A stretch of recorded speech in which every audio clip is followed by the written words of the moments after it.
When we hear the word ego, the way I've always seen it as I was growing up is it has a bad connotation with it. We hear things like, oh, his ego is just way too big, or her ego was taking over, or that's just their ego talking. Oh, that's his egoic side. But if you look at the ego, and this is one of the things I want you to really start to understand, if you look at it in a different light, is it possible that we could use this ego for good? And so I want to talk about how to use your ego as a tool for your tool belt so that you can use it when you need it and then put it away when you don't need it. And I was part of a podcast interview where a lady was talking to me about well, how do you get rid of your ego? And I started telling her this and she's like, that's amazing. I've never thought about it that way. And so if it's possible that our ego will never go away, which I think that it is possible, that our ego will never go away. It's always going to be there. Even if we work on it, it might get a little bit quieter. It's still going to exist. It's actually part of our psychological makeup. And if we can't get rid of our ego, is it possible that we can accept it and then use it for good? And I think that it is. And I've told this story before, and where this really came to light for me is when I was writing my book, Level Up. And I was writing the book and I started thinking to myself, I was editing every single word, and I was going through and trying to make it perfect. I was adding to it. I was subtracting to it. I was changing the words around to make them better. And I remember I was sitting there and I was in my office and I was thinking to myself, I'm just trying to create the best book that I can. And, the better that the book is, the more it will impact someone's life. The more it impacts someone's life, the more that they'll recommend it. And then somebody else will buy it and it will change their life as well. And that was the way I was thinking about it. And all of that was true. But as I tend to do, I also play devil's advocate to myself all of the time. And I question myself all the time in a good way, where it's I try to challenge myself to just kind of poke holes in the way that I see things and try to see things from a different perspective. And I'm always real curious about myself.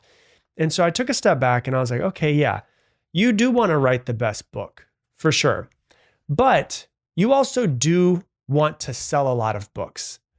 You want to be a New York Times bestseller so you can have that little badge on your, that invisible badge on your shoulder so you can always say you're a New York Times bestseller.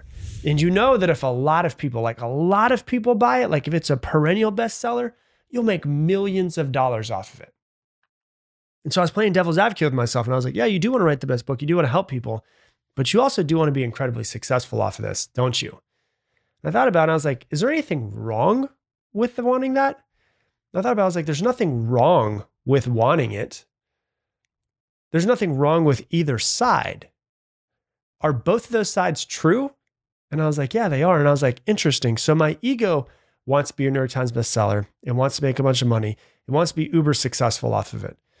Can I use my ego in this moment to actually help me create a better book? And if I do create a better book, because I'm using my ego, who wants to make more money and wants to have success, if I do create a better book by using my ego, I will actually help more people. So my ego, that's supposed to be so bad, as everybody says, is actually helping me create a better book if I use it correctly. And I realized in that moment, it really changed my perspective on it. I can use my ego for good, but I just have to be in control of my ego, and it's got to be directed correctly. And we will be right back. Hey, pardon this interruption, but if you want 2026 to be the best year of your life, go to 2026workshop.com right now. I'm running a free 2-day live high performance workshop to teach you the mindset and the skill set to become a high performer. So once again, go to 2026workshop.com or click the link in the description down below, and let's get you back to the podcast. It can't run wild. Right? So it's if you look at a bull, right? A bull is an extremely dangerous animal, or it can be an extremely dangerous animal. But a bull that's been raised around humans and has certain jobs, like it can pull a plow, can help create food for an entire village to eat. One can be very dangerous, and the other one, if used correctly and tamed, can help feed an entire village. Same animal, different scenarios. One is used intentionally. The other is dangerous when it's just running around. So like, let me give you some examples of how to actually take your ego, which we can see this aspect of the ego being bad, but you can also use it for good. So like for me, I'm a very competitive person. Maybe you're extremely competitive. It can be bad. Like if you're miserable until you win or until you beat somebody in a game, or if you're on Instagram constantly comparing yourself to other people, or if you love, if you hate losing more than you love winning and you're just extremely competitive, yeah, that can be really bad. But it could also be used for good as well, where you're sitting there and you're going, okay, I'm very competitive. Like, let's say that you're writing a book and you find a book that you really love and you're like, this book is amazing. I want to write a book that's better than that. Can you make it for good? Of course you can. Let's say you're sitting down, you're making a YouTube video and you have this YouTube video that is your favorite YouTube creator and you're watching how they create videos and you take all the good stuff. And you're like, but I want to be better than them. I want to be better. Can you use that for good? Sure, of course you can. Can you use that for bad where you're constantly comparing yourself and you don't think that you're good enough? Absolutely. But if you can turn it on and say, okay, I'm going to turn on my competitive side and I'm going to make a better video right now. That can be used for good. You can turn it on when you need to.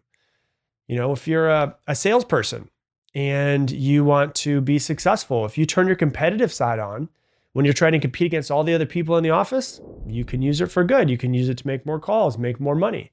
You can be competitive against yourself as well if you want to. Last week you had 10 sales. I want to be competitive with myself and have more than 10 sales this week. And so you can use it when you need to use it. I'll give you another example, right? Being selfish. Being selfish can be really bad. It can.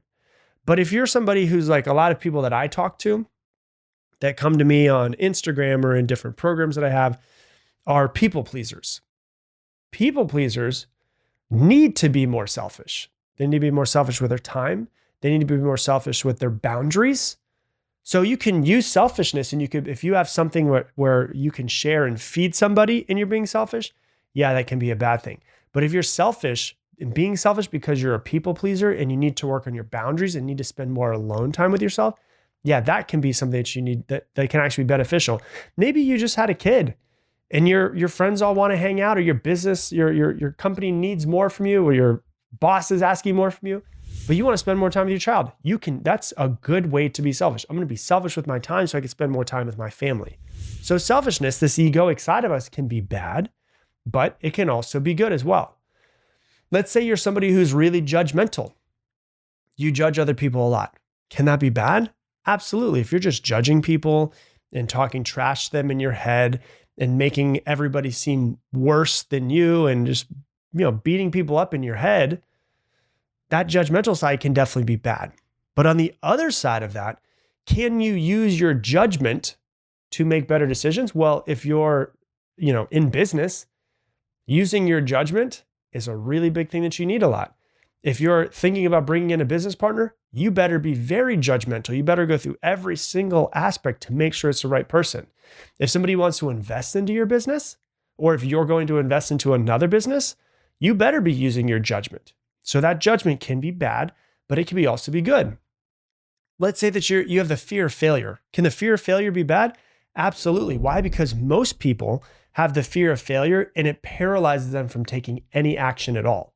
So that side of the ego can be really bad. If you have the fear of failure and then you don't take action towards creating the life that you want, yeah, that's really bad. But if you use your fear of failure to think to yourself, I'm going to work really hard to succeed for myself and for my family because I don't want to fail, and you come at it from a good perspective, that can actually help your life be better. That can make you more successful. So your fear of failure can stop you and paralyze you, or your fear of failure can actually propel you to be better. You know what? I'm so afraid of failure. What am I going to do? I'm going to work harder. I'm going to be better. I'm going to make myself better in everything that I do. What if you got anger issues? Can anger issues be good? Well, let's think about it for a second. This is what I like to do with myself. I like to throw things at myself and say like, okay, an angry person, anger issues, can that be, is there any way that anger can be a good thing? Well, let's see. Anger issues. Is that a bad? Yeah, like we don't really have to explain how that can be bad, right? Is it possible that anger could be used for good? Well, I mean, if you get to a point in your life where you feel like you've hit rock bottom, or you're just tired of your own, that you get so angry at yourself that it forces you to make change, could that be good? I guess that it could. When you get angry and you're like, I'm just tired of this life I've been living for the past 16 years.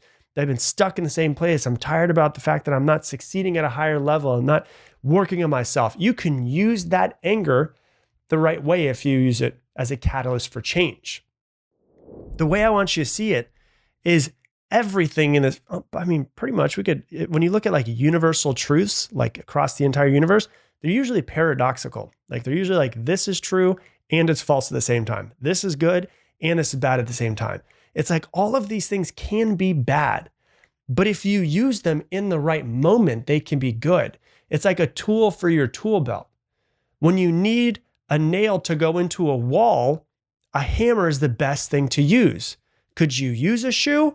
I guess if you have a really hard heel on the shoe, but if you have a hammer, you might as well use a hammer. When you have a screw and you're trying to screw something together, a screwdriver is better than a hammer. And so it's like, I don't want my anger, I don't want my judgment, I don't want my selfishness, my competitiveness to run the show. But at certain moments, can I take a step back and be like, okay, what can I use? What tool would be the best tool to use right now to help me get to where I want to go? So how do you use it for good? You use it when needed, but you don't allow it to use you. You have to own your ego, but do not be owned by your ego. So when I say your ego or your egoic side, what's the first thing that you think about in yourself? What's the one egoic thing where you're like, I want to get rid of this within myself? Think about it for a second. What's the one thing where you've been like, I really want to get rid of this in myself? Is it your anger? Is it your shyness? Is it your jealousy, your judgmental side, your arrogance, your insecurity, your self-centeredness, maybe you're defensive? Maybe you have resistance to change. You have a fear of failure. Maybe you're a perfectionist. Is it possible to use that thing for good? I don't know. Maybe you should get a pen and paper and write it down and see. And so here's what we want to do. The way that we can start to figure out how to use these for good. The first thing that you need to do is you need to accept that it's part of you. You can't cut out your selfishness. Like you can't get a knife and cut that out of you. It's like your arm. It's there. You might have a hairy arm. You might have a freckle on your arm, but you don't go trying to cut off the freckle because it's not perfect. It's there. It may be there forever. That's just the way that it is. So the first thing you need to do is we need to accept that it is part of who you are. That selfishness side of you that you described earlier, that's just part of you. My selfish side, that's just part of me. I have to accept it. And when I accept it, I can actually start to use it the right way. I've accepted that it's there and it probably will be there forever. You cannot teach the ego anything other than to be egotistical. And so how do I use that thing if it's going to be stuck inside of me? It's there for a reason. How do I use it? So the first thing you need to do, okay, is accept it. Because all too often what we're doing is we're fighting it. And it's like fighting the freckle on your arm. That doesn't make any sense. It sounds insane, doesn't it?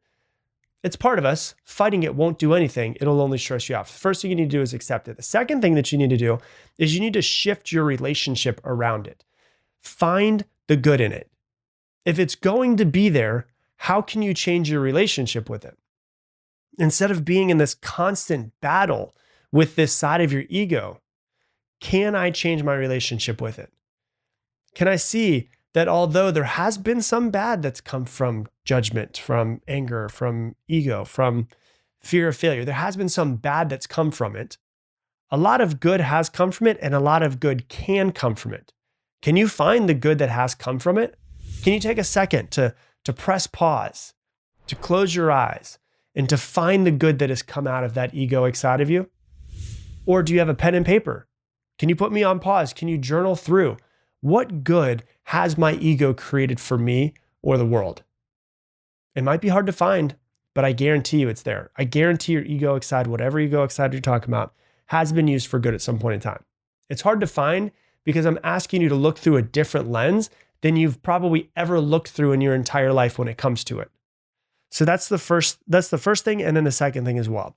The third thing is to use it for good. See it as a tool in your tool belt. That's it.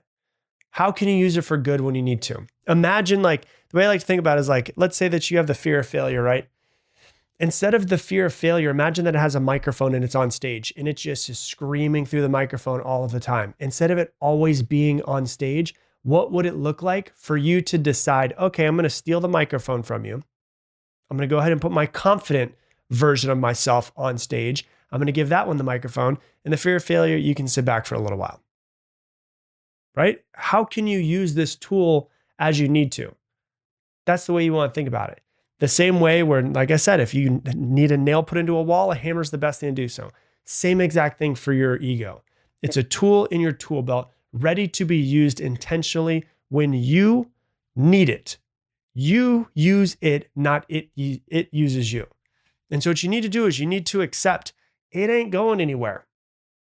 That's the first step. Step number 2, change your relationship with it. Start to see it in a different way. See it from a different perspective.